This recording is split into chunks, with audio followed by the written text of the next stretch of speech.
ہمیشہ آپ علم میں نظر آتے اور آپ اپنی نظریں جھکا کے رکھتے، کبھی نظر نہیں، کبھی کبھی ایسے دیکھتے،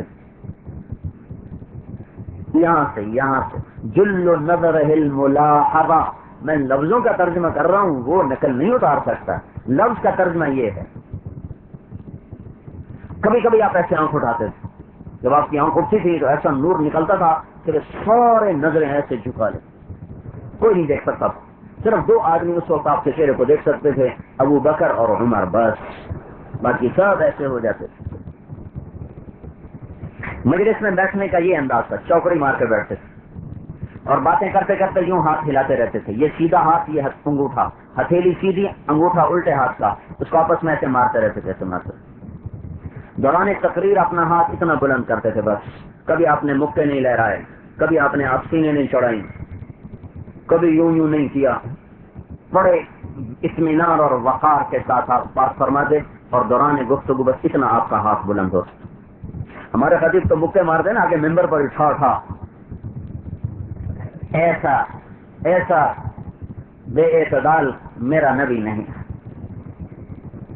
جتنی مرضی بس آپ کا ہاتھ کتنا اٹھتا تھا بس. اور آپ کی بات میں شفقت ہوتی تھی، شفقت، محبت غالب ہوتی تھی. اوے تم ایسے ہو، یہ کبھی آپ نے نہیں. اوے بے نمازی ہو، اوے سود خور ہو، اوے زانی ہو، کبھی آپ نے ایسا خطاب نہیں. برے سے برا بھی آیا ہے، پاک محبت کے پھول لے کر گیا. ہے اب تو مسلمان کو سلام کرنا چھوڑ گئے ہیں، ایک دوسرے کے پیچھے نمازیں پڑھنا چھوڑ گئے. یہ بھی کافر، یہ بھی کافر، یہ بھی کافر. وہ کوئی مسلمان بھی تو رہنے دو بھائی.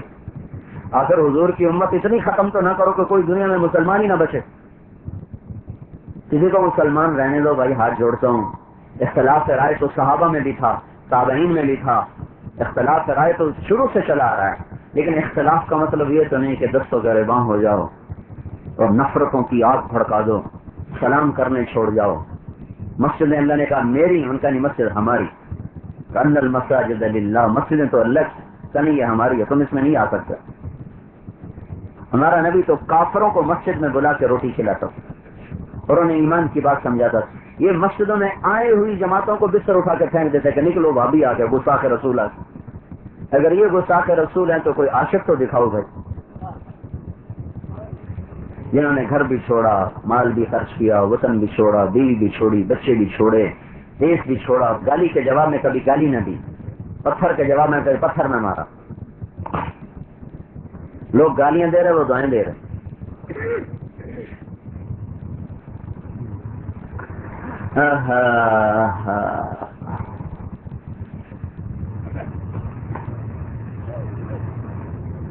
مدت ہوئی سیاد نے چھوڑا بھی تو کیا، تاب پرواز نہیں، راہ چمن یاد نہیں. اپنی زندگی بھول گئے، اپنے اخلاق بھول گئے. جو قافلوں کو پناہ دے دے، جو بیٹی کے قاتلوں کو ایک لفظ سے معاف کر دے، جو 20 برس قتل کے منصوبے بنانے والوں کو ایک لفظ میں کہ جاؤ مکے والوں میں نے تمہیں معاف کیا، اس کے آپ کو دائیں طرف سے کوئی بلاتا یا بائیں طرف سے آپ کیسے بیٹھتے ہیں؟ ادھر سے کسی نے مخاطب کیا یا رسول اللہ، تو آپ یوں نہیں کرتے تھے، ہاں کیا بات. کوئی ادھر سے آپ کو بلاتا یا رسول اللہ، تو آپ ایسے نہیں کرتے، ہاں کیا بات. بلکہ جب آپ کو ادھر سے بلاتا یا رسول اللہ تو آپ پورا اس کی طرف یوں مڑ جاتے تھے، پھر کہتے تھے ہاں جی کہو کیا بات. کوئی ادھر سے بلاتا پورا ایسے پھر کرتے ہاں جی بولو کیا بات. وہ کہتا میں نے آپ سے بات کرنی، ادھر بیٹھا تو آپ کان یوں کر دیتے، ادھر ہوتا تو وہ کان یوں کر دیتے. وہ لمبی کرے یا چھوٹی آپ نے کبھی نہیں کہا مختصر کرو، میرا وقت قیمتی ہے، سنتے رہتے. کبھی چلنے میں صحابہ کے آگے نہیں چلے، ان کو آگے چلاتے تو خود پیچھے چلتے. ادھر تو یہ ناظم بھی کہتا میں نے اگا رکھو تھی پیچھا رکھو، کھلنا دے ہار بھی پاؤ میں. اور یہ دو جہان کی سرداریاں لے کر، جنت کی چابیاں ہاتھ میں لے کر آپ صحابہ کو آگے چلاتے تو خود پیچھے چلتے. اور کبھی ایسے کندھے ہلا کے نہیں چلے، آپ کندھے جھکا کے چلتے. یہ تکفؤا، قدم اس طرح اٹھاتے تھے کہ آپ کے قدم چھوٹے ہوتے تھے، ایسے لمبا قدم نہیں رکھتے تھے، قدم چھوٹا، فاصلہ چھوٹا، چال میں اتنی تیزی کہ آپ چلتے تھے تو صحابہ کو ساتھ دوڑنا پڑتا تھا، چال اتنی تیز تھی آپ. اور کندھا جھکے ہوتے تھے، ایسے نہیں کرتے، ایسے نہیں چلتے تھے، گردن بھی جھکی، کندھے بھی جھکی۔ جب مکہ فتح ہو رہا اور آپ مکے میں داخل ہو رہے تو شاہانہ شان سے ہوتا ہے، ایسے آپ ہوتے اور دائیں بائیں یوں دیکھ کے چلتے، لیکن آپ کی تھوڑی اونٹنی کے پالان سے یوں لگی ہوئی تھی، ایسے سر جھکایا۔ تو ابو سفیان اوپر پہاڑ کی چوٹی پہ تھا، تو آپ نے پہلا لشکر گزارا خالد بن ولید کا 1000 کا۔ ابو سفیان کو دیکھ کر کہا اللہ اکبر۔ ابو سفیان نے حضرت عباس سے کہا یہ کون ہے؟ کہ یہ خالد۔ اچھا وہ غلام تو مراد یہاں چھوکرا کا، وہ چھوکرا اتنا بڑا سردار بن گیا، لشکر لے کے جا رہا ہے۔ پیچھے سے حضرت زبیر کا لشکر گزرا 300 کا۔ یہ کون ہے؟ 500 کا۔ یہ کون ہے؟ انہوں نے تکبیر پڑھی، کہا یہ زبیر ہے۔ تو زبیر کون؟ تیرا بھانجا ابن اخت بن صفیہ کا بیٹا؟ کہا ہاں میرا بھانجا صفیہ کا بیٹا۔ پیچھے ابو ذر گزرے جن کو مکے کے حرم میں مار پڑی تھی، 300 کو سواروں کو لے کر جھنڈا لیے ہوئے۔ کہا اللہ اکبر۔ کہ یہ کون ہے؟ کہ یہ بنو غفار ہے۔ پھر بشیر بن شیبان گزرے جھنڈا لے کر 400 کا۔ کہ یہ کون ہے؟ کہ یہ بنو اسلم ہے۔ پیچھے بریدہ بن حسیب گزرے بنو کعب کو لے کر۔ کہ یہ کون ہے؟ کہ یہ بنو کعب ہے۔ پھر حضرت خالد ابن معبد بن خالد نعمان ابن مقرن المزنی وہ 800 کو لے کر چلے گا، یہ کون ہے؟ کہ یہ مزینہ ہے۔ پھر معبد بن خالد الجہنی 400 کو لے کر چلے گا، یہ کون ہے؟ کہ یہ جوہینہ ہے۔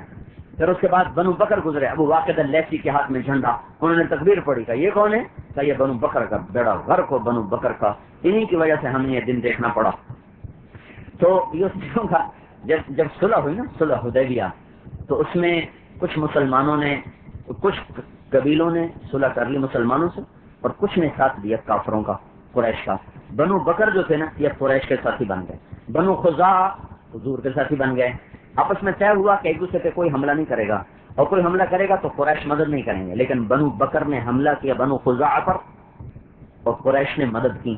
اس کا حضور کو پتہ چلا، ادھر آپ نے مکہ پر چڑھائی کی۔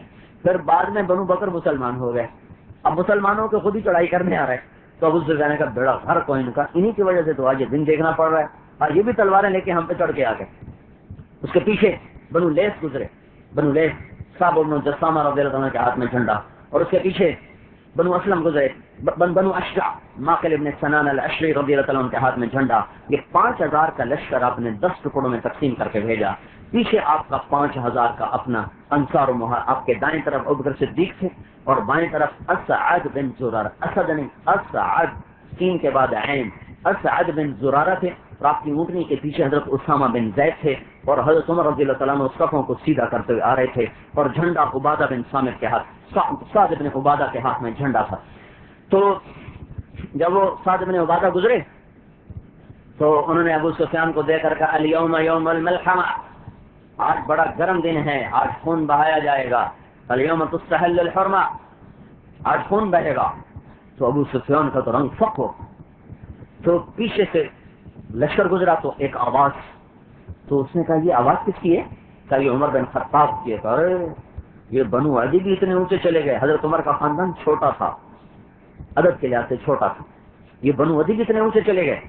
اتنے میں حضور کی سواری آئی تو آپ اس شان سے تھے کہ آپ کا اونٹنی، آپ کی تھوڑی اونٹنی کے پالان سے یوں لگی تھی۔ بادشاہ ایسے داخل نہیں ہوتے، بادشاہ ایسے داخل نہیں ہوتے، افسر ایسے داخل، افسروں کے ہاتھ میں تو اسٹک ہوتی، گردن ٹیڑھی ہوتی، سلاخیں ہوتی، حالانکہ ریٹائرمنٹ کے بعد ان کو پوچھتا بھی کوئی نہیں، پھرتے ہیں حقار میر، کوئی پوچھتا نہیں۔ کوئی ہوتا ہے جو اپنی اوقات کو یاد رکھتا ہے، ورنہ ہر کوئی کرسی پہ بیٹھ کے پتہ نہیں کیا سے کیا بن جاتا ہے۔ وہ سمجھتا ہے کہ میرے نیچے سے پھرتے بھی نہیں، یا صرف ایک اللہ ہے جس کو بقا ہے، باقی سب کو فنا ہے۔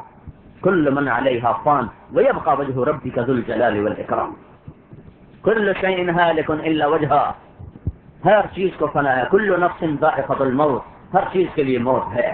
ایک اللہ ہے جو اپنی ذات صفات میں باقی، قائم دائم ابدی ازلی، اول آخر ظاہر باطن، متعال بر طواب منتقم، ایک اپنی ذات میں رحمان رحیم ملک قدوس السلام المؤمن المهيمن العزيز الجبار المتكبر الخالق البارئ المصور الغفار القهار الفهاب الرزاق الفتاح العليم القابض الخافض الخافض الرافع المعز المذل السميع البصير الحكم العدل اللطيف الخبير الحليم العظيم الغفور الشكور العلي الكبير الحسيب الجليل الكريم الرقيب المجيب الواطئ المجيد الباعث الشهيد الحق الوكيل القوي المتين الولي الحميد المحصي المبدي المعيد المحيي المميت الحي القيوم الواجد الماجد الواحد الأحد الأول الآخر الظاهر الباطن الوالي المتعال البر التواب المنتقم العفو الرؤوف مالك الملك ذو الجلال والإكرام المقسط الجامع الغني المغني المانع الضار النافع النور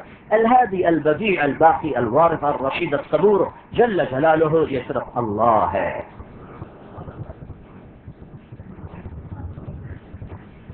آگے ضبط فنا کی جھوک ہے. کوئی نہ رہا کوئی نہ رہا. کوئی رہتا تو اللہ کا نبی رہتا، پر اللہ نے ان کو اختیار تو دیا. جبریل آ گئے اندر، ملک الموت باہر، جبریل اندر. کہ یا رسول اللہ ملک الموت دروازے پر ہیں، اندر آنے کی اجازت چاہ رہے ہیں، آپ اجازت دیں گے تو اندر آئیں. ہاں مطلب ہم سے کوئی نہیں پوچھے گا، یاد رکھنا ہے. عبدالستار لالے کا سے کسی نے پوچھا، سارے منصوب ٹک حرص و حوث کو چھوڑ میاں، مت دیس بدیس پھرے مارا، قضات اجل کا لوٹے ہے دن رات بجا کر نقارا. کیا بدیا بھینسا بیل شکر، کیا گونی پلہ سر بھارا، کیا گیہوں چاول موٹ مٹر، کیا آگ دھواں اور انگارا. سب ٹھاٹ پڑا رہ جائے گا جب لاد چلے گا بنجارا. ہم سے کوئی نہیں پوچھے گا. وہ ایک ہی ہستی تھی جس سے پوچھا گیا تھا پہلا اور آخری، پہلا اور آخری. آپ نے کہا آنے دو، وہ آگے. یا رسول اللہ جب سے موت کا کام ذمہ لگا ہے اللہ تعالیٰ نے پہلی دفعہ کہا ہے پوچھ کے جانا، اور اللہ تعالیٰ نے پہلی دفعہ کہا ہے تو پوچھ لینا، آنا چاہیں تو لے آنا، رہنا چاہیں تو واپس آ جانا. لیکن یہ نہیں کہا کہ موت نہیں دوں گا، لیکن ہاں مرضی ہے جب تک آپ زندہ رہیں آپ کو کوئی نہیں پوچھے. تو آپ نے فرمایا اگر میں کہوں میری جان نکالو تو میری بھی نکال لو گے؟ کہا جی آپ کی بھی نکالوں گا. تو آپ نے جبریل کو دیکھا، تیری کیا رائے ہے؟ تو جبریل بولے یا رسول اللہ اللہ آپ کی ملاقات کا شوق رکھتے، آگے آپ کی مرضی. تو آپ نے کہا اچھا تم جاؤ پہلے اللہ سے پوچھ کے آؤ کہ میرے بعد میری امت کے ساتھ کیا کرے گا، میں پھر جواب دوں گا. تو ملک الموت کھڑے رہے، جبریل واپس گئے، جواب لے کر آئے کہ اللہ تعالیٰ فرما رہے ہیں کہ ہم آپ کی امت کو آپ کے بعد اکیلا نہیں چھوڑیں گے. کہ الآن قرۃ عینی، اب میری آنکھیں ٹھنڈی ہیں. ہاں اللہ کی قسم، میرے رب کی قسم، بحر و بر کے شہنشاہ کی قسم، اگر اللہ کا نبی اس وقت یہ مسئلہ حل نہ کرواتا تو آج ہم پہ تو صرف بم برس رہے نا. یہ بڑے چھوٹا عذاب ہے. ہم بندر بن چکے ہوتے، ہم خنزیر بن چکے ہوتے، ہم جانور بن چکے ہوتے. جو ہو رہا ہے قوم لوط پہ پتھر برسے تو کیا آج قوم لوط والا گناہ نہیں ہو رہا؟ اور سود کھانا مچھلی کھانے سے بڑا گناہ ہے. مچھلی کھانے پہ بندر بنایا. ماں باپ کی نافرمانی مچھلی کھانے سے بڑا گناہ ہے. زنا کرنا، شراب پینا، قتل کرنا، سود کھانا، رشوت لینا، ظلم کرنا، ظالم کا ساتھی بننا، یہ جوا کھیلنا، یہ سارے کے سارے مچھلی کھانے سے بڑے گناہ ہیں. وہ مچھلی حلال کھانے پر بندر بنے. ہم تو بندر سے بھی کچھ آگے بن جاتے اگر اللہ کے نبی کی یہ دعا اس وقت نہ ہوتی. اگر یہ مسئلہ حل نہ کرواتے تو آج ہم انسان نہ ہوتے. دعائیں دو اس کملی والے کو. اور اسی کی نافرمانی، اسی کی نہ ہو. کیسے عجیب بات، اسی سارا دنیا پر اسی کے لیے چھریاں استعمال کر رہا ہے. سنت دی خیر ہے، کرو تو ثواب ہے، نہ کرو گناہ تو کوئی نہیں ہے. ہر کوئی فتویٰ دے رہا ہے سنت دی خیر ہے، کرو تو ثواب ہے، نہ کرو تو گناہ تو کوئی نہیں. تو یہ مسئلہ حل کروایا. آپ کا اچھا جبریل ملک الموت کام کرو. تو جبریل کی بھی ہائے نکل گئی کہ یا رسول اللہ ہے کیا آپ نے جانے کا فیصلہ کر لیا؟ تو میرا بھی آج دنیا میں آخری دن ہے، بس آج کے بعد پھر میں بھی نہیں آؤں گا. اور کبھی نہ رونے والا، سارے جہان کو رولانے والا ملک الموت جب اس نے حضور کی روح مبارک کو قبض کیا تو اس کی آنکھوں میں آنسو آ گئے. واہ محمد، ہائے آج جگ سب سے بڑی مصیبت دیکھ رہا ہے. دنیا ایسی بڑی مصیبت کا دن کبھی نہ دیکھے گی. دنیا پر ایسا بڑا حادثہ، ایسی بڑی آفت قیامت تک نہ آئے گی کہ اللہ نے اپنے محبوب کو دنیا سے اٹھایا اور دنیا والے ان رحمتوں سے محروم ہو گئے جو آپ کے وجود مبارک کے طفیل چل رہی ہیں. اتنی بڑی بادشاہی اور سر ایسے جھکا ہوا، تھوڑی لگی ہوئی زبان پہ لا الہ الا اللہ وحدہ نصر عبدہ انجز وعدہ ہزم الاحزاب لوحدہ. یا اللہ سب کچھ تو نے کیا، میں نے کچھ نہیں کیا، اللہ سب کچھ تو نے کیا، میں نے کچھ نہیں کیا ہے۔ یہ بیچارے سیاستدان کیا کہیں، ہم آپ کی سڑکیں بنا دیں گے، کالج بنا دیں گے، ہم امن کر دیں گے، ہم چیزیں سستی کر دیں گے۔ کوئی بھی نہیں کہتا کہ اللہ کے فضل سے یہ ہو جائے، اللہ کر دے گا، ہم کوشش کریں گے اللہ کر دے گا، ہم کوشش کریں گے اللہ کر دے گا۔ اللہ کو تو بیچ میں سے نکال ہی دیا، اور میرا نبی کہہ رہا ہے یا اللہ تو نے کیا، میں نے تو کچھ نہیں کیا، اللہ تو نے کیا، تو نے وعدہ سچا کیا، تو نے لشکروں کو شکست دی۔ تو ایسے سر جھکا ہوا جب ابو سفیان کے سامنے آیا تو انہوں نے کہا یا رسول اللہ الیوم یوم الملحمہ، کیا آج خون بہے گا؟ ہم نے کہا نہیں، الیوم یوم المرحمہ، آج تو معافی ملے گی، پکے قاتلوں کو معافی ملے گی۔ تو ابو سفیان نے کہا آپ کا جھنڈے والا تو کہہ رہا ہے الیوم یوم الملحمہ، آج تو خون بہے گا۔ تو ابو بکر صدیق نے کہا یا رسول اللہ، سعد گرم طبیعت کے ہیں، ان کی تلوار تیزی نہ دکھا دے، آپ ان سے جھنڈا واپس لیں۔ تو سعد بڑے غیور صحابی اور مدینے کے سب سے بڑے سردار تھے۔ تو اپنے ہمارے نبی کے حکمت دیکھو، اگر آپ جھنڈا کسی اور کو دیتے تو ان کے جی میں کچھ نہیں آنا تھا، وہ نبی پر فدا تھے، لیکن ممکن ہے کچھ آ جائے، ممکن ہے کچھ آ جائے، اس خیال کو رد کرنے کے لیے آپ نے حضرت سعد کے بیٹے کو بھیجا، قیس بن سعد کا، جاؤ اپنے ابا سے کو جھنڈا تمہیں لے دے۔ تو بیٹے کو دیکھتے تو تکلیف نہیں ہوتی نا، سبحان اللہ کیا حکمت۔ تو میں اگر کہا ابا اللہ کے رسول کہہ رہے ہیں جھنڈا مجھے دے دو، تو نہیں پہلے کوئی نشانی لاؤ، نشانی کہ کیا انہوں نے واقعی بھیجا؟ یہ کوئی کرسی کی وجہ نہیں تھی، یہ نبی کے جھنڈے کے اٹھانے کا شوق تھا، نہ کہ کوئی کرسی نہیں تھی کہ یہ جھنڈا مجھ سے جا رہا ہے، اگر سے بیٹا ہی ہے پر فضیلت تو ادھر جا رہی، کہ نہیں بیٹا کوئی نشانی لاؤ۔ تو گئے یا رسول اللہ ابا نشانی مانگ، تو آپ نے ایسے اپنی پگڑی کو اتارا، کہ یہ میری پگڑی اس کو دکھا، یہ پگڑی نشان۔ تو انہیں ایک دم سمع ہوا تھا، ایک دم جھنڈا ان کو پکڑا دیا۔ ہم مکے میں داخل ہو رہے ہیں، اور 20 برس کے قتل کے منصوبے بنانے والوں کو ایک لفظ میں کہہ رہے ہیں جاؤ میں نے معاف کیا۔ ہے او بھائیو، آج سگا بھائی اب ہمیں بھائی کو معاف کرنے کے لیے تیار نہیں، تھوڑا سا کسی سے رائے کا اختلاف ہوا تو اس کو معاف کرنے کے لیے تیار، اس کو کافر سے نیچے تو کھڑا کرنا ہی نہیں نا۔ تو بھائیو تبلیغ ایک پیغام محبت ہے، تبلیغ حضرت محمد صلی اللہ علیہ وسلم کی پاکیزہ اور مبارک زندگی کو لے کر پھرنے کا کام۔ ہم کوئی جماعت نہیں، میں نے آپ سے کوئی 1.5 گھنٹہ بات کی ہوگی، اس میں نے کوئی تبلیغی جماعت کا منشور پیش کیا یا کوئی اپنا مسلک پیش کیا، ساری بات اس کے گرد گھوم رہی ہے کہ اللہ اس کے رسول کی غلامی میں آؤ، اللہ کی عظمت کے سامنے سر جھکاؤ، دنیا پر میں کوئی بے نمازی نہ رہے، کوئی دنیا پر کی عورت، کوئی مرد، کوئی افسر، کوئی ماتحت بے نمازی نہ رہے۔ وہ مسلمان کیا مسلمان ہے جو اذان سن کے مسجد کو نہ آئے؟ آپ نے فرمایا بہت بڑا ظالم ہے، بہت بڑا ظلم ہے، بہت بڑا نفاق ہے۔ کیا یا رسول اللہ؟ آپ نے کہا اذان کی آواز سنے اور مسجد نہ جائے، اس سے بڑا ظلم ہے ہی کوئی۔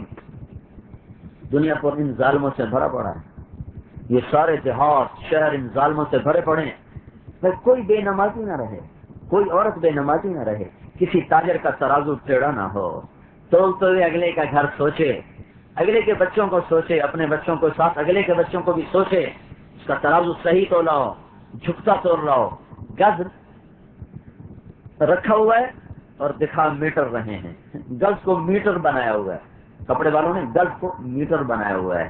کتنا بچا لیتے؟ 3 انچ، بس صرف 3 انچ۔ 3 انچ کے پیچھے اگر جنت چلی گئی تو پھر کیا بنے گا؟ اور 3 انچ بچا کے کتنے پیسے کما لیں گے؟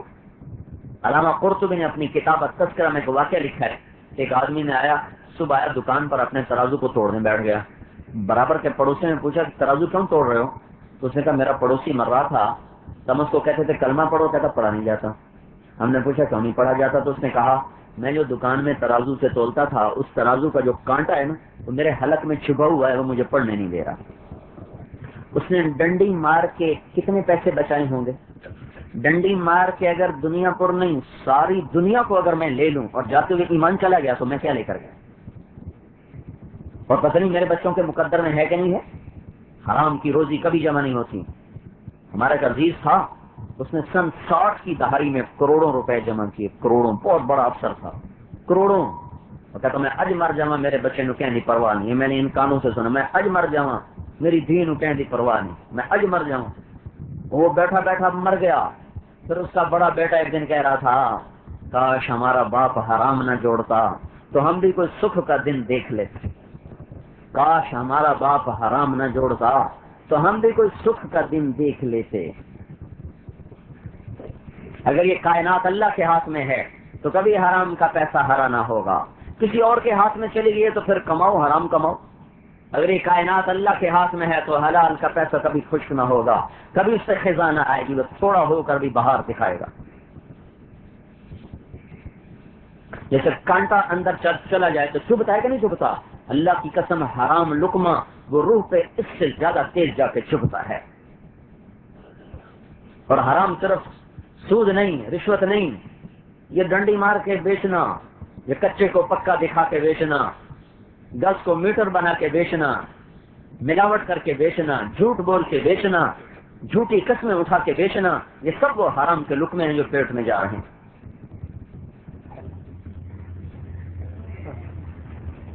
من امسا کالم بعمل یدہ امسا مغفورا لہ، اللہ کے نبی کا فرمان ہے جو صبح سے شام تک بچوں کی روزی کمانے میں تھک جائے، حلال کمانے میں، تو اس نے کے سارے گناہ معاف ہو جائے۔ حلال کمانا، حرام نہیں، جھوٹ نہیں۔ یہ دنیا پور کے بینک کس نے بھرے ہوئے؟ اس میں سیونگ اکاؤنٹ کس نے کھولے؟ امریکہ نے آ کے کھولے، برطانیہ نے کھولے، یہ دنیا پور کے لوگوں نے تو سیونگ اکاؤنٹ کھولا ہوا ہے۔ اب بینک والوں کے چکر میں آ گئے کہ تمہارا پیسہ بڑھ رہا ہے، بڑھ نہیں رہا، پھٹ رہا ہے، ہلاکت کے فیصلے ہو جائیں گے۔ رکھنا ہے رکھو، کرنٹ میں رکھو، اور کم از کم سیونگ سے تو نکالو۔ اللہ کے وعدوں پہ توکل کیوں نہیں کرتے، یقین کیوں نہیں کرتے؟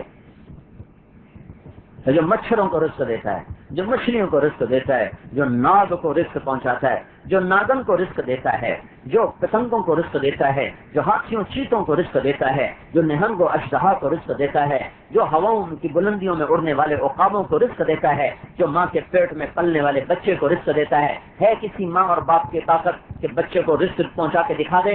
اور اللہ کہتا ہے یا ابن آدم من اوصل الیک الغذاء وانت جنین فی بطن امک، میرے بندے تجھے ماں کے پیٹ میں کون سا رزق دینے والا؟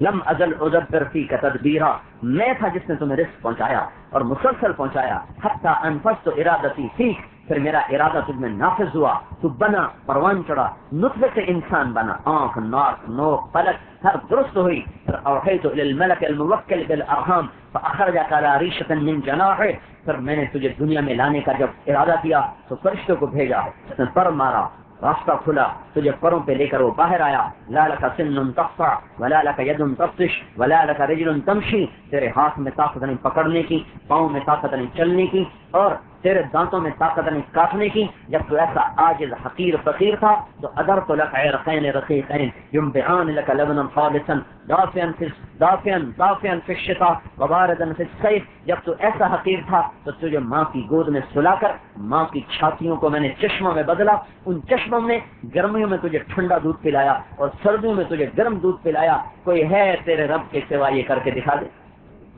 فهل يقدر على ذلك احد غيري وجعلت لك حنانا في صدر ابويك، پھر میں نے تیرے ماں باپ کو تیرے لیے بے قرار کر دیا، لا یاکلان حتی تشبع ولا ینامان حتی ترقد، تو سوئے نہیں وہ سو نہیں سکتے، تو کھائے نہیں وہ کھا نہیں سکتے، تو روتا ہے وہ چلاتے ہیں، تو ہائے کرتا ہے وہ چیختے ہیں، تیرا درد ان کا درد بن جاتا ہے، تیری آہ ان کی فریاد بن جاتی ہے، میں ان کو تیرے لیے بے قرار کر دیتا ہوں۔ اگر میں یہ بے قرار نہ کرتا تو کوئی ماں کسی لال کے لیے نہ جاگتی، اور کوئی باپ جا کر دھوپ میں ڈیوٹیاں نہ دیتا، اور سڑکوں پہ چکر نہ کاٹتا، اور ریڑھی نہ لگاتا، اور پتھر نہ توڑتا، اور سارا دن تھک کے نہ کھاتا۔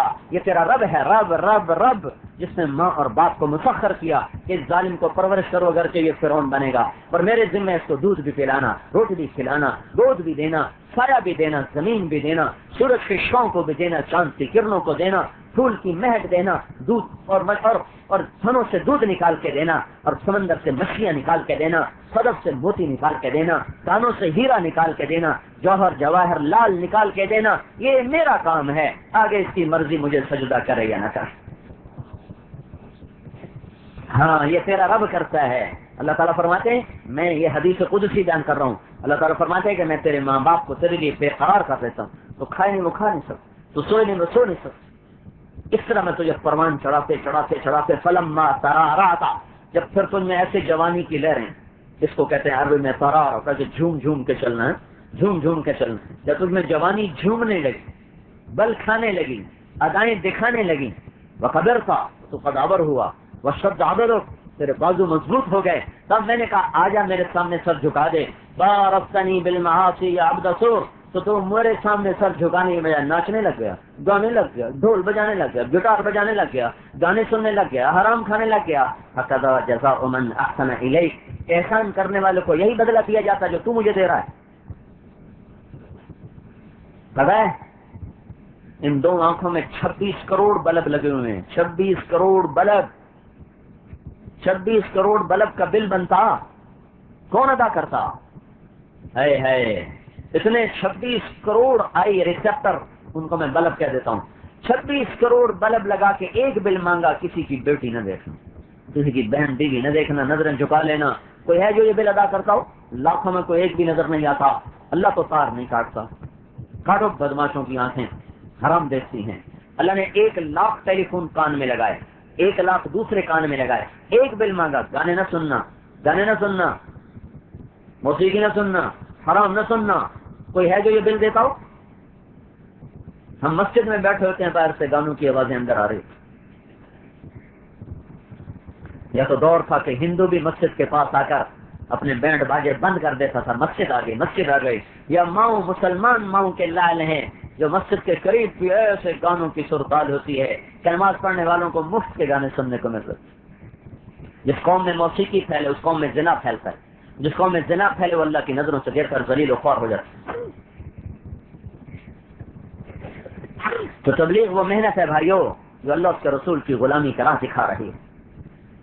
گانے والے توبہ کر گئے، سننے والے بھی کر جاؤ. ابھی جنید جمشید حج میں میرے ساتھ تھا، ہم نے تو حج کیا، بس میں بیٹھ کر اس نے پیدل حج کیا. سارا پیدل حج آدمی کو توڑ پھوڑ کے رکھ دے، پاؤں اتنے سوج جاتے ہیں، چل چل چل کے آدمی کی بنیادیں ہل جاتی. ہم سواریوں میں جا رہے، وہ پیدل کا، میں پیدل کروں گا، پچھلی قضائیاں دینی ہیں. دنیا کو گمراہ کیا ہے، اب اللہ کو منانا چاہتا ہوں. جس کے اشاروں پر لڑکے لڑکیاں ناچتے تھے اور اس کا حال دیکھنے والا تھا جو وہ پیدل حج کے لیے نکلوا اکٹھے تھے ہم. تو تبلیغ وہ محنت ہے بھائیو جو ایسے لوگوں کو یہ راہیں دکھا دیتی ہے. اب اگر ان کو کہیں کہ یہ گستاخ رسول ہے تو اس سے بڑا ظلم اور کیا ہوگا. یہ تو رسول نے نہیں مانتے تو اور کس کو مانتے ہیں.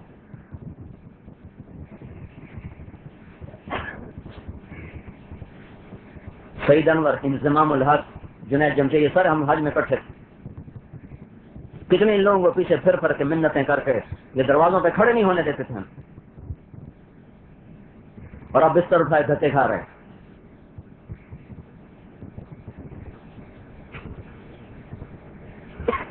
تبلیغ کوئی جماعت نہیں، کوئی فرقہ نہیں، کوئی مسلک نہیں. تبلیغ ایمان کی محنت ہے، تبلیغ ختم نبوت کی محنت ہے. کوئی نبی نہیں آئے گا، دین سیکھو بھی صحیح، پھیلاؤ بھی صحیح، محبتوں کے ساتھ. اختلاف رائے رکھو پر محبت تو کرو، محبت تو کرو. محبت فرض ہے، اختلاف ایک فطرت.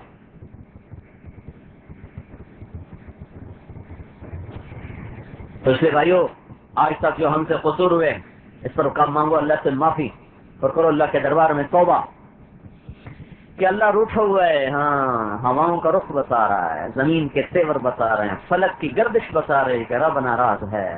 راضی ہوتا تو یہ حال نہ ہوتا.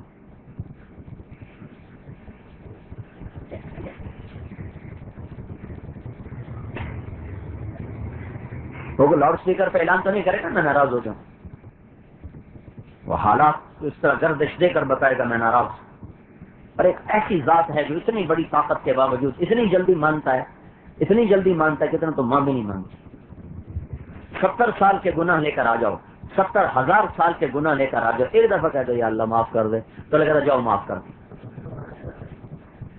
4 دن لیٹ ہو جاؤ نا ماں کو منانے میں تو وہ کہے گی مردود پہلے کہاں مر گیا تھا، آج آیا تو 8ویں دن تو معافی مانگنے، تو نے پہلے دن مجھ سے معافی کیوں نہ مانگی. باپ کہتا تو نے پہلے دن معافی کیوں نہ مانگی. افسر ناراض ہو جائے، ماتحتوں کو ایمان بیچنا پڑتا ہے، ایمان بیچ کے افسروں کو مناتے ہیں.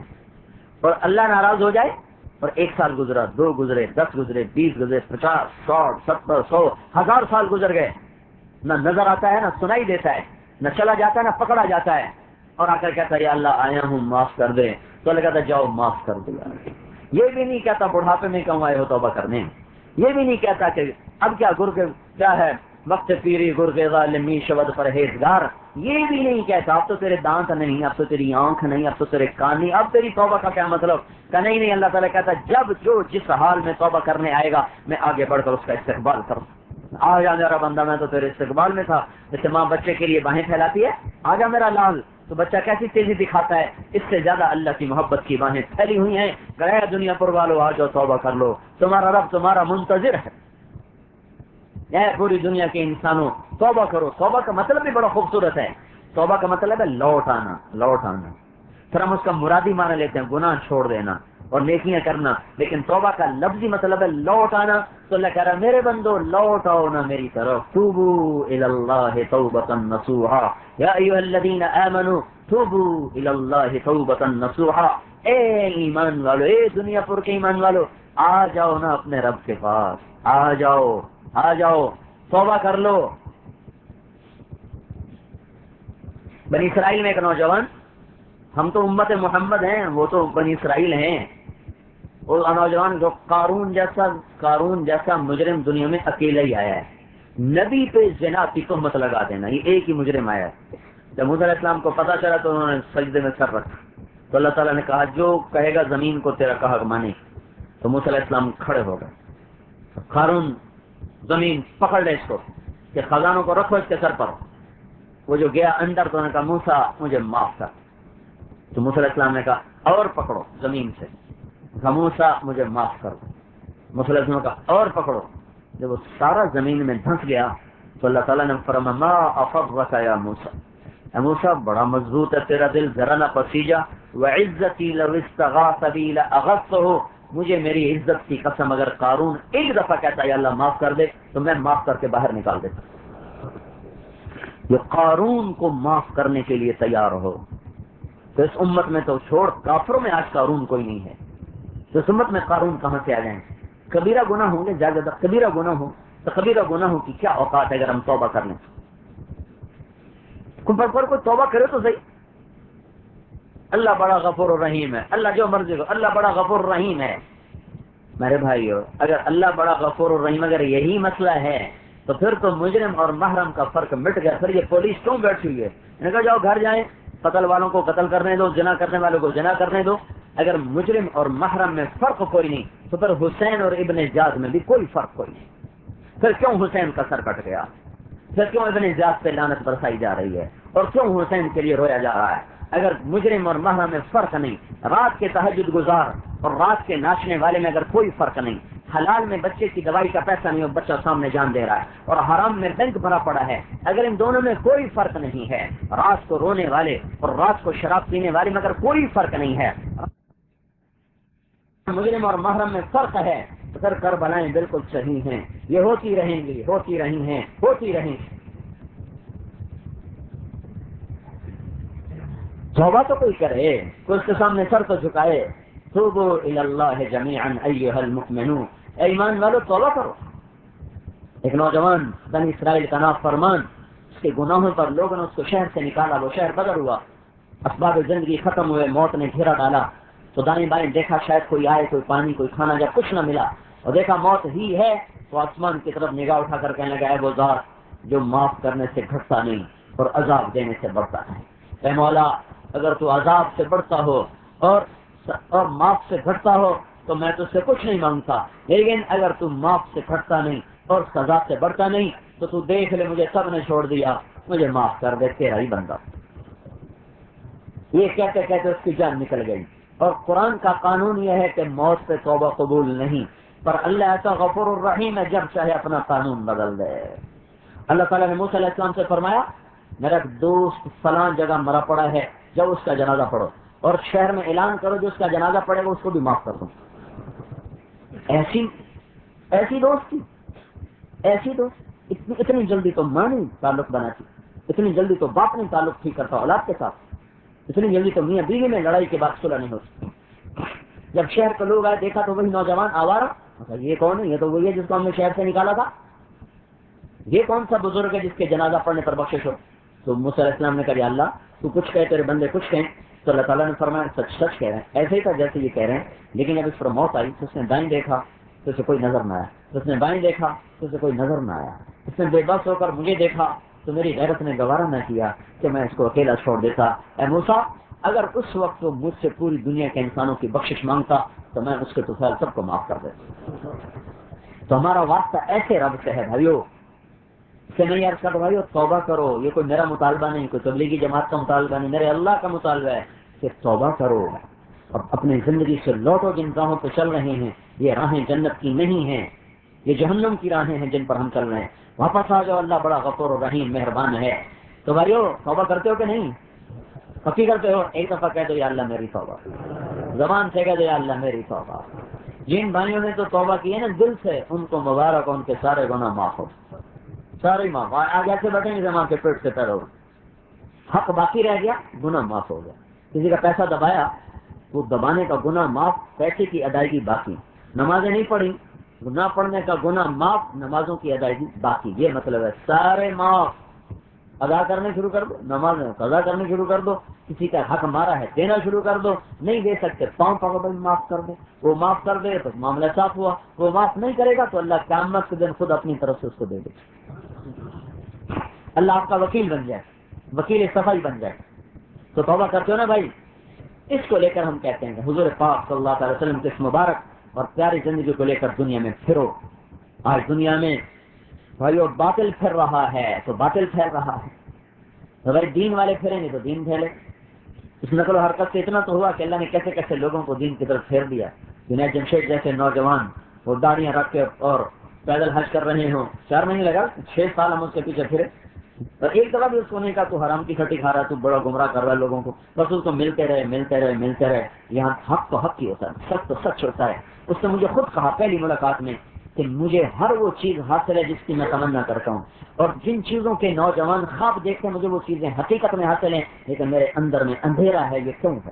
میرے اندر میں خلا ہے، یہ کیوں ہے؟ اس کی کیا وجہ ہے؟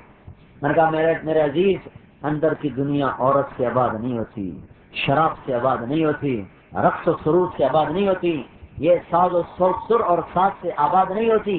دل کے تاروں کو صرف لا الہ الا اللہ کا نغمہ چھیڑتا ہے اور کوئی نغمہ نہیں چھیڑ سکتا۔ جاؤ ساری دنیا پھر کے دیکھ لو، کہیں تمہیں چین مل جائے تو اللہ کو اللہ نہ سمجھنا۔ اللہ کا چیلنج ہے، الا بذکر اللہ تطمئن القلوب۔ اے دنیا کے انسانوں، میرا چیلنج ہے، اگر میرے یاد کے سوا کہیں چین مل جائے تو مجھے رما نہیں چھوڑ دینا۔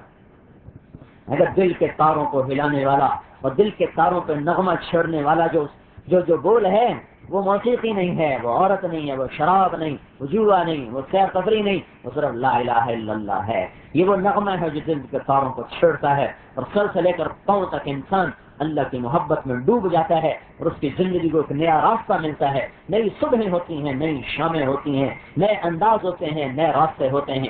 زندگی اللہ کی قسم بیدار ہی اس وقت ہوتی ہے جب اللہ کا تعارف ہو جائے۔ اللہ کا تعارف نہیں ہے، پیسہ پیسہ پیسہ پیسہ، یہ بھی کوئی زندگی ہے، یہ بھی کوئی زندگی ہے، مر مرا کے چھوڑ کے چلے گئے۔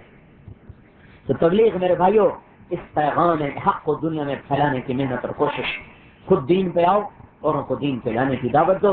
اس کے لیے وقت نکالو، 4 مہینے نکالو، چلا نکالو، محبت سے پھرو، اختلاف رکھو لیکن محبت بھی کرو، محبت بھی کرو۔ نفرتوں نے ہمیں کچھ نہیں دیا، نفرتوں نے ہمیں کچھ نہیں دیا۔ جب امت میں توڑ پیدا ہوگا اللہ تبارک و تعالیٰ باطل کو ہم پہ مسلط کر دے۔ ہماری عزتوں کا راستہ محبت ہے، احساس۔ ایٹم بم بنا کے تو دیکھ لیا نا، مسئلہ تو حل نہیں ہوا۔ اب جو میں کہہ رہا ہوں وہ کر کے دے، کیونکہ یہ میں نہیں کہہ رہا ہوں، میں صرف ترجمان ہوں، بات اوپر سے آ رہی ہے۔ توبہ کرو، استغفار کرو، اللہ دنیا بھی بنائے گا، اللہ آخرت بھی بنائے گا۔ یرسل السماء علیکم مدرارا ویمددکم باموال وبنین ویجعل لکم جنات ویجعل لکم انہارا۔ اللہ تعالیٰ کہہ رہا تم توبہ کرو، میں تمہارے لیے دنیا جنت بنا دوں، آخرت کی جنت الگ، دنیا کی جنت الگ۔ تو بولو بھائی، کون بھائی تیار؟ 4 مہینے کے لیے بولو بھائی، چلے کے لیے بولو۔ توبہ کی ہے، آپ جانتے ہیں ہم سب کچے ہیں ماشاءاللہ۔ آگے 3 دن کچھ اچھا آ جاؤ آ جاؤ۔ اگر کبھی توبہ ٹوٹ جائے تو پھر پریشان نہ ہونا، پھر دوبارہ توبہ کر لیں۔ شیطان بہت بڑا دھوکہ دیتا ہے، بولے کیا فائدہ ایسی توبہ کا، ادھر کرتے ادھر ٹوٹ جاتی۔ جب اللہ تعالیٰ خود کہہ رہا ہے کہ جب ٹوٹے پھر کر لو میں قبول کروں گا، تو مسئلہ تو اللہ کی طرف سے وہ تو ختم ہوگی بات. معلوم یہ غر کر، جب تک تمہیں موت کی پرچھائی نظر نہ آئے اس وقت تک میں تمہاری توبہ قبول کرتا رہوں. تو بھائیو کبھی توبہ کے بغیر کوئی سانس نہ گزارنا. جب گناہ ہو فوراً نیکی کرنا، فوراً توبہ کرنا. یہاں شیطان الٹی پٹی پڑا تھا، کہا ہم تو اتنے گناہ کرتے ہیں، ہماری نمازوں کا کیا فائدہ، ہماری تسبیح اور ذکر کا کیا فائدہ، یہ جو سود کھاتا ہے اس کی نمازوں کا کیا فائدہ، اور یہ جو حرام کھاتا ہے اس کے روزے کا کیا فائدہ. یہ بات نہیں کرنی چاہیے. جب گناہ ہو نیکی کرو، جب گناہ ہو نیکی کرو، توبہ کرو. اتبع السیئۃ الحسنہ، اللہ کے نبی کا فرمان ہے گناہ کے پیچھے نیکی لاؤ. تو ہوتے ہی رہیں گے، انسان جو ہیں ہوتے ہی رہیں گے. نہ تو کسی کو حقیر سمجھو، کبھی بھائی اوروں کا عیب نہ دیکھنا، نہ اوروں کا عیب اچھالنا، نہ اوروں کا عیب دیکھنا. اپنے عیبوں میں مگن رہنا، اپنے عیب دیکھتے رہنا. اوروں کا عیب دیکھنے سے انسان اللہ کی نظروں سے گر جاتا ہے. ہمیشہ اپنے اوپر آدمی بدگمان رہے، اوروں کے بارے میں خوشگمان رہے. اپنے بارے میں بدگمانی رکھیں، اوروں کے بارے میں خوشگمانی رکھیں. یہ نہ ہو کہ اپنے آپ کو بھی اچھا سمجھتے رہیں اور اوروں کے کیڑے نکالتے رہیں.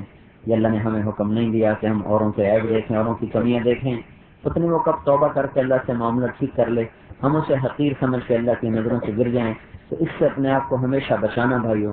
کبھی کسی مسلمان کو کتنا ہی گرا پڑا کیوں نہ ہو اسے حقیر نہ سمجھ.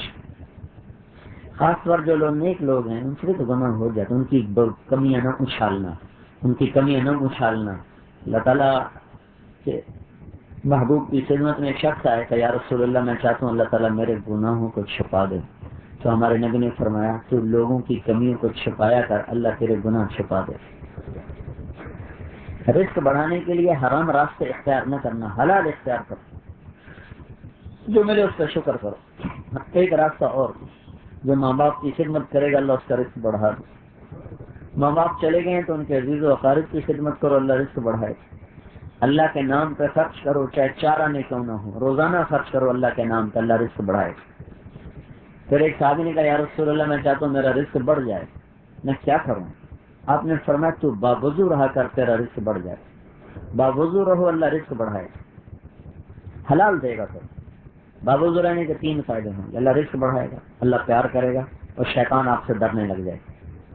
شیطان گھبراتا ہے اس سے. ایک دفعہ ہمارے نبی نے پوچھا شیطان سے تیرے کتنے دشمن ہیں؟ کہنے لگا 15 دشمن. تو آپ نے پوچھا کون کون سے؟ تو شیطان نے کہا پہلے نمبر پر تو آپ ہی ہیں، پہلا نمبر ان کو دے. اور پھر اس نے سارے گنوائے. پھر اس نے کہا ایک وہ مسلمان بھی میرا بڑا دشمن ہے جو ہر وقت باوضو رہتا. باوضو رہو. دکاندار ہو تو بھائی دھوکے سے بچ، ملاوٹ سے بچ، کھوٹ سے بچ. سچا تاجر نبیوں کے ساتھ اٹھایا جائے، سچا تاجر نبیوں کے ساتھ اٹھایا.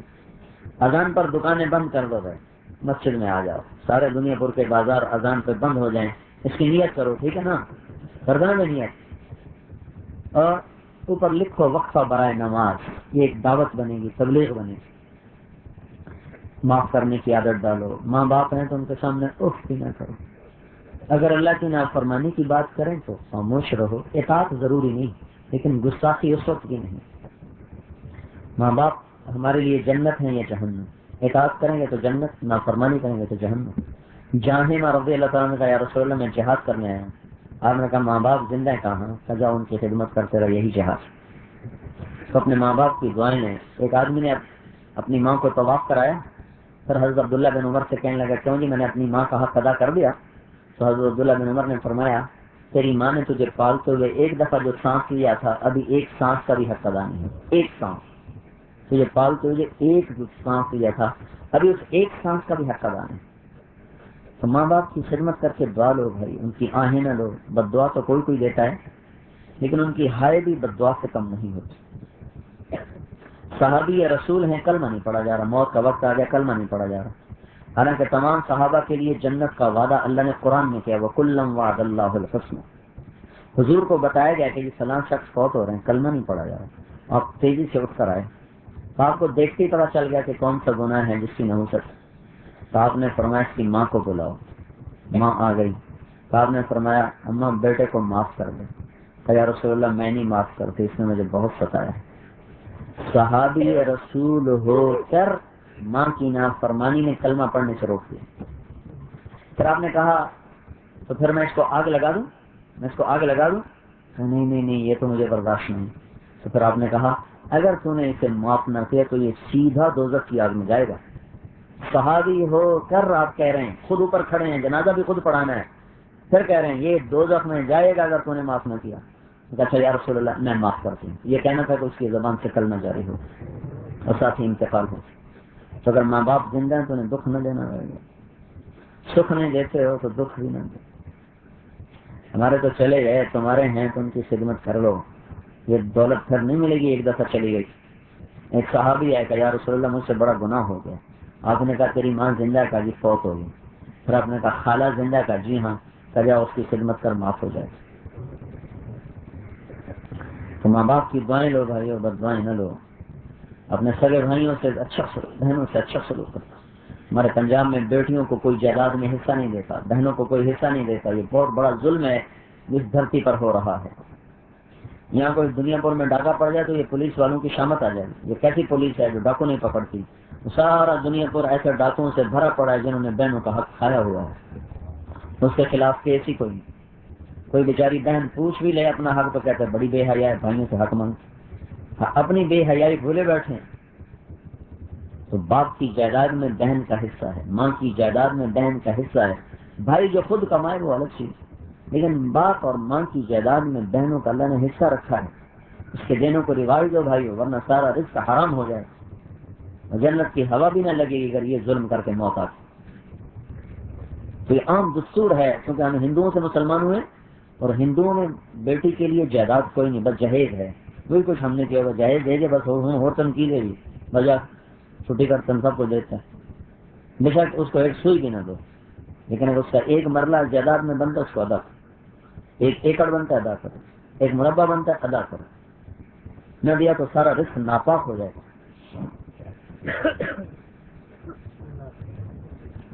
جو بھی اللہ بڑھا کے واپس کرے. تو قرآن کہا للذکر مثل حظ الانثیین.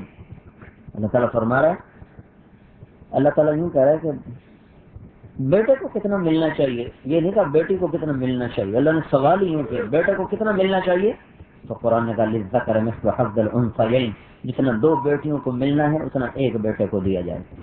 تو ہمارا دیتا ہی کوئی نہیں.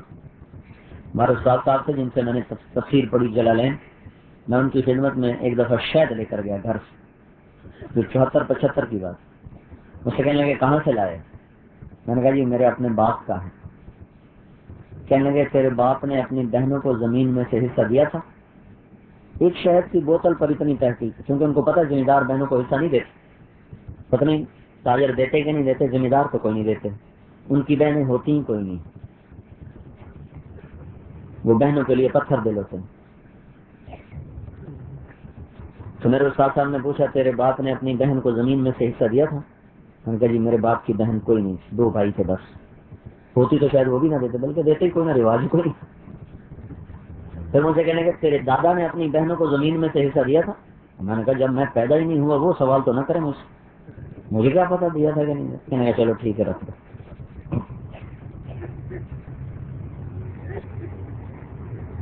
بھائیو جن کے سامنے آخرت ہوتی وہ اتنی احتیاط کرتے ہیں, نہیں ماشاء اللہ جزاک اللہ, ماشاء اللہ جزاک اللہ, جو ہے آمان دے ماشاء اللہ جزاک اللہ, ماشاء اللہ جزاک اللہ, ماشاء اللہ جزاک اللہ, بوجھے پر پہ ہو گئے.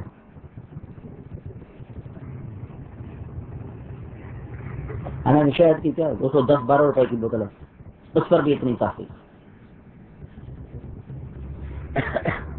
آم نہیں کھاتے تھے, بازار کا آم نہیں کھاتے تھے, کہتے یہ اس کی بے غلط ہوئی ہے, یہ سارے ذمہ دار پتوں پہ آم بیچ دیتے ہیں. میں لے جاتا تھا وہ کھایا کرتے تھے. بازار کا آم نہیں کھاتے تھے, یہ ساری بے غلط ہوئی, یہ سارے ذمہ دار پتوں پہ آم بیچتے ہیں, جو بے فاسد ہے پتوں کو بیچ رہے. پتوں پہ کوئی بے ہوتی, جس کے حلال کو حرام کر دیتے ہیں دیوانے. ذمہ داری سے پاک رزق اس وقت کوئی نہیں ہے, کیونکہ اس میں کوئی ہیرا پھیری کو نہیں, صاف ستھرا رزق ہے, پر اس کو بھی حرام کیا ہوا. پتوں پہ سودے, دسمبر میں باغ بچ گئے, اگست میں باغ آم کے باغ کے سودے اگست میں. ایک دفعہ میں سفر پہ گیا ہوا تھا, میرے بھائی نے پیچھے سودا کر, مجھے پتا چلا, میں نے آ کر سائی اس بلا کو واپس کر. اس نے مجھے بڑا بدنام کیا، دیکھو مولویوں کے وعدے تو پھر دن، مولویوں کے وعدے تو پھر دن۔ اللہ کی شان، اس دن جو اس دفعہ جو فروری میں ہوئی بارشیں، تو پولینیشن ہوئی کوئی نہ، تو پھل آیا کوئی نہ، جتنے میں سودا ہوا تھا وہ تو اس کو گھر پڑتا، تو آ کر کہنا جی بڑی مہربانی، تو سب سودا جو ہے نا ختم کی کرنے کا، میں تو لوٹ گیا ہوں۔ اب ہوش میں تو اپنے باغ بیچو، جب پوری فصل تیار ہو، جب اس کا دانہ بن جائے پھر اسے بیچو۔ پہلے ہی بیچ رہے، حلال کو حرام کر رہے نادانیوں کی وجہ سے۔ تو میرے بھائیوں بہنوں کو حصہ دو، علماء سے پوچھ کے زراعت اور تجارت کے طریقے اپناؤ، تاکہ ہماری کمائی تو ٹھیک ہو، پیٹ میں لقمہ تو صحیح جائے۔ کرو گے نا سارے؟ کوشش کریں، درود شریف پڑھو۔ اللهم لك الحمد كما انت اهله، فصل على سيدنا ومولانا محمد كما انت اهله، وصل بنا ما انت اهله انك اهل التقوى واهل المغفرة، ربنا آتنا في الدنيا حسنة وفي الآخرة حسنة وقنا عذاب النار۔ یا اللہ ہم تیرے مجرم بندے، تیرے نافرمان بندے، تیرے یا اللہ حکموں کو توڑے ہوئے، گناہوں کے بوجھ اٹھائے ہوئے، یا اللہ تیرے دربار میں جمع، تیرے سامنے ہاتھ پھیلائے ہیں، یا اللہ ہم سب کو معاف کر دے۔ ہم نے ابھی توبہ کی ہے تیرے در پر، یا اللہ آج کا ماحول ایسا سنگین ہے کہ یہ توبہ چند سیکنڈ بھی نہیں باقی رہتی کہ ٹوٹ جاتی ہے۔ اس دفعہ جو ہم نے کی ہے اسے پکا کر دے یا اللہ، اسے پکا کر دے یا اللہ، اسے پکا کر دے یا اللہ، اور اس ان رکاوٹوں کو دور کر دے جنہوں نے ہمیں تجھ سے دور کر دیا۔ اے مالک تجھ سے بچھڑ کر ہم نے بڑا دکھ دیکھا ہے یا اللہ۔ اے مولا یہ دل تیری یاد سے خالی ہوا، یہ وجود تیرے محبوب کی اطاعت سے باغی ہوا، ہم نے نہ چین پایا نہ سکھ پایا۔ ہم تیری طرف لوٹنا چاہتے ہیں، تیری محبت سے سینوں کو روشن کرنا چاہتے ہیں، تیرے محبوب کی زندگی میں یا اللہ ڈھلنا چاہتے ہیں۔ اے مولا تو ہمیں اس کی توفیق عطا فرما دے۔ اور یہ ماحول، یہ حالات ایسے بن چکے ہیں یا اللہ کہ یہ ہمیں چلنے نہیں دیتے، ایک قدم تیری طرف چلتے ہیں 100 قدم پیچھے جا کرتے ہیں۔ اے مولا کریم اس بے حیائی کی فضاؤں کو بدلنا ہمارے بس سے باہر ہو چکا ہے، اس ظلم و ستم کی فضا کو بدلنا ہمارے بس سے باہر ہو چکا ہے، اس گانے بجانے اور ناچ گانے کی فضا کو بدلنا ہمارے طاقت سے باہر ہو چکا ہے۔ اور تیری طاقت کے تو اندر ہے یا اللہ، تو اپنی دھرتی کو پاک کر، تو اپنی دھرتی کو صاف کر۔ اے مولا ہم صبح اٹھتے ہی اپنے گھروں میں جھاڑو دلواتے ہیں، اپنا آنگن صاف کرواتے ہیں۔ مولا تیری دھرتی زنا سے گندی ہو چکی ہے، جوئے سے گندی ہو چکی ہے۔ اللہ یا اللہ مظلوموں کی آنکھوں نے تیری دھرتی کو یا اللہ ہلا کے رکھ دیا۔ مولا کریم ظالم کے یہاں دندنانا یا اللہ رونے رونے پر پھیلا ہوا ہے۔ اے مولا کریم تیری دھرتی کا ایک ایک یا اللہ، تیری دھرتی کی ایک ایک رگ یا اللہ، اس دھرتی کا ایک ایک تن کا یا اللہ وہ اس وقت ہمارے ساتھ ہی روتا ہے کہ یا اللہ اس دھرتی نے نیکی کا دیکھنا ہی بھول گئی ہے یا اللہ، اس آسمان نے بڑے نیک مسلمان دیکھے ہیں یا اللہ، آج ہمارے جیسے گندے مسلمان دیکھ کر حیرت بھری نظروں سے تکتا ہے مولا۔ اس سورج نے چاند نے بڑے نیک منظر دیکھے ہیں مولا، اور یہی سورج چاند ہمارے ناچ گانے دیکھ رہا ہے یا اللہ۔ رات کے چاند نے مولا اس امت کا رونا دیکھا ہے، اس امت کا تڑپنا دیکھا ہے، آج کا چاند اس امت کا ناچ گانا دیکھتا ہے۔ اے مولا کریم، اے مولا کریم اس امت کی بچی کا تو بال کسی نے نہیں دیکھا تھا، آج اس امت کی بیٹیاں ننگے ہو کر بازار میں ناچ رہی مولا، اور ہم کچھ بھی نہیں کر سکتے، اور نہ ہم کسی سے کہہ سکتے ہیں، اور نہ ہی ہم نے کہنا ہے، ہم نے تجھے کہنا ہے یا اللہ، کیونکہ کرنا تو نے ہے یا اللہ۔ نہ ہمارا دنیا کے بادشاہوں سے گلا ہے، نہ ان سے کوئی شکوہ ہے، نہ ان کے سامنے ہمارے ہاتھ پھیلے ہیں، ہم تجھے منانے کے چکر میں یا تو مان جا یا اللہ، تو فیصلہ کر، تیری طرف سے یا اللہ فیصلہ ہوگا تو پھر نیچے کون روکے گا میرے مولا، تو ہی فیصلہ نہ کرے۔ اے مولا یوسف علیہ السلام کا یعقوب بچھڑا، یعقوب اور یوسف بچھڑے تھے، تیرا نبی رو رو کے یا اللہ، تیرا نبی رو رو کے ہلکان ہوا تھا، اس کی آنکھیں سفید ہو گئی تھیں، انما اشکو بستی وحزنی الی اللہ۔ تیرا قرآن آج گواہ ہے کہ یعقوب نے کس ضرب سے کہا تھا، اے مولا تو نے یوسف کو یعقوب سے ملایا، ہمارا دین بھی ہم سے بچھڑ گیا ہے یا اللہ، ہمارا دین بھی ہم سے بچھڑ گیا ہے، ہمارا حیا ہم سے بچھڑ گیا، ہماری دیانت ہم سے بچھڑ گئی، ہماری صداقت ہم سے بچھڑ گئی، ہماری غیرت ہم سے جدا ہو گئی۔ اے مولا ہم نے تجھے یعقوب کی دعا کا واسطہ دیتے ہیں مولا، انما اشکو بثی وحزنی الی اللہ، مولا ہمارا دین ہمیں واپس کر دے، ہماری حیائیں ہمیں واپس کر دے، ہمارا حیا ہمیں واپس کر دے، ہماری غیرت ہمیں واپس کر دے، ہمارا تقوی ہمیں واپس کر دے، اللہ وہ دیانت وہ صداقت وہ واپس کر دے۔ اللہ امت پٹ گئی مولا، برباد ہو گئی مولا، آج کا فرعون للکار رہا ہے مولا، تو نے مصر کے فرعون کو تو جلدی پکڑا تھا، ہمارے فرعون کو بھی تو پکڑ میرے آقا، تو نے بابل کا نمرود تو جلدی پکڑ لیا تھا، ہمارے نمرودوں کو بھی پکڑ میرے مولا۔ یہ خدائی کے دعوے دار بن چکے ہیں، وہ کہہ رہے ہیں ہم خدا ہیں، ہمیں کہتے ہیں جاؤ اپنے خدا کو بلا کے لاؤ، آ جا ہم تجھے بلانے آئے ہیں مولا، دیر ہو گئی، بچہ مار کھا کے ماں باپ کو ہی بلاتا ہے مولا۔ اللہ اگر ماں باپ ہی بچے کی نہ سنے، ماں باپ ہی بچے کو گود میں نہ لے تو کون لے گا پھر؟ یا اللہ ہمارا تو آخری سہارا ہے مولا، ہمارا نہ کسی بادشاہوں سے سرکارا، نہ کسی فوج پہ، نہ کسی پولیس پہ، نہ کسی ایٹم بم پہ، یا اللہ ہمارا تجھ پہ آسرا ہے مولا، ہم تجھے بلانے آئے ہیں، تو آ ہمارے ساتھ مالک، ہمارے اندر کی فریادیں ہیں اللہ، ہمیں کندھا نہیں کوئی مل رہا اللہ، ہم کمزور ہیں، ہمیں رونے کے لیے کوئی کندھا چاہیے جس پر سر رکھ کے ہم رو سکیں، ہمیں کندھا دے، ہمارا کندھا کوئی نہ رہا، ہم یا اللہ ہمارے ماتھے زخمی کرنے والے ہزاروں نہیں کروڑوں ہیں یا اللہ، لیکن کوئی ایسا کندھا نہیں ہے جس پر ہم ماتھا رکھ کے سر رکھ کے رو سکیں، آنسو بہا سکیں اللہ، دنیا کے کام ختم ہو گئے جنہیں ہم سنا سکیں، اے ہر ایک کی سننے والے اللہ، اے ہر ایک کی سننے والے اللہ، اے ہر ایک کی فریاد پر لبیک کہنے والے اللہ، ہمارے آسرے ٹوٹ گئے، ہمارے سہارے بچھڑ گئے، ہم بیچ منجدار میں ہیں، کشتی شکستہ گانے ہیں، ہماری کشتیاں ٹوٹی ہوئی ہیں مولا، پھٹے ہوئے بات باندھ ہیں، ملا چھوڑ کے بات گئے، سودے کر کے ہمیں بیچ گئے مولا، بھیڑ بکری کی طرح ہمارے سودے کر گئے، جنس کی منڈی کی جنس کی طرح ہماری بولیاں لگ گئی، اے مالک تو آ، ہم تجھے بلانے آئے ہیں، آ جا اس پنچایت کو رد نہ فرما میرے مولا، یہ پنچایت تجھے بلانے آئی ہے یا اللہ، اتنی بڑی پنچایت کو دنیا کے بخیل بادشاہ بھی رد نہیں کرتے، تو ہے سخی کریم رحیم، یا اللہ تجھے اپنے بندوں سے محبت کا وقت، تجھے اپنے محبوب کی محبت کا وقت ہے یا اللہ، تو امت کی مدد فرما، انہیں مجدار سے نکال، تو ہی تھا جس نے یوسف کو کنویں سے نکالا تھا، تو ہی تھا جس نے چھری کے نیچے سے اسماعیل کو بچایا تھا، تو ہی تھا جس نے مگڑی کے جالے سے محبوب کو بچایا تھا، اے وہ رب جو آج بھی ہے، جو آج بھی ہے، ہم مٹیں گے تو باقی ہے، ہم مٹ جائیں گے تو باقی ہے، باقی رہے گا، نہ تیری ابتدا نہ انتہا، تو اول تو آخر تو ظاہر تو باطن، اے وہ رب جس کی صفات کی کوئی حد نہیں ہے،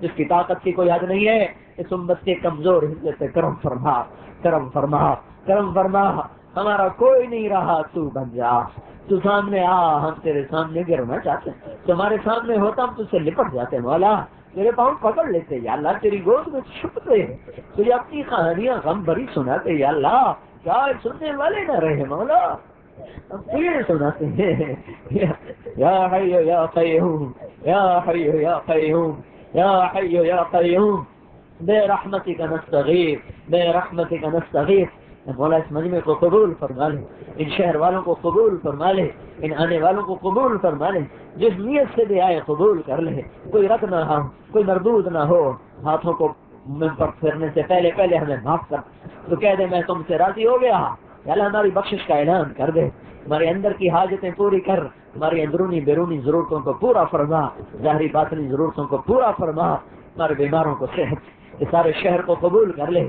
ان کی تجارتوں کھیتوں میں برکت دے دے، یا اللہ ان کے ملازمین کی نوکریوں میں برکت دے دے، یا اللہ ان کے تاجروں کی زیارت میں برکت دے دے، اولادوں کو ماں باپ کا فرما بردار کر دے، یا اللہ میاں بیوی کی محبتیں پروان چڑھا دے، لذ کے دروازے بند کر دے، سود کے دروازے بند کر دے، ظلم و ستم کے در بند کر دے، اللہ مظلوم سسک گیا میرے مولا، مظلوم رینگ رہے میرے مولا، ظالم دندنا رہے میرے مولا، خدائی کے دعوے دار بن چکے ہیں، تو آ جا، نہیں آنا پھر بھی آ جائے گا اللہ، انہیں آگے دکھا دے کہ آج بھی تیری خدائی ہے مولا، آ جا تیرے بندے پس گئے مولا، تیری مخلوق برباد ہو گئی میرے مولا، اے مالک الملک، اے وہ ذات جسے زوال نہیں، ان پہ کرم فرما جن پہ زوال آ گیا، اے وہ ذات جو ہر ذلت سے پاک ہے، ان پہ کرم فرما جو ذلیل ہو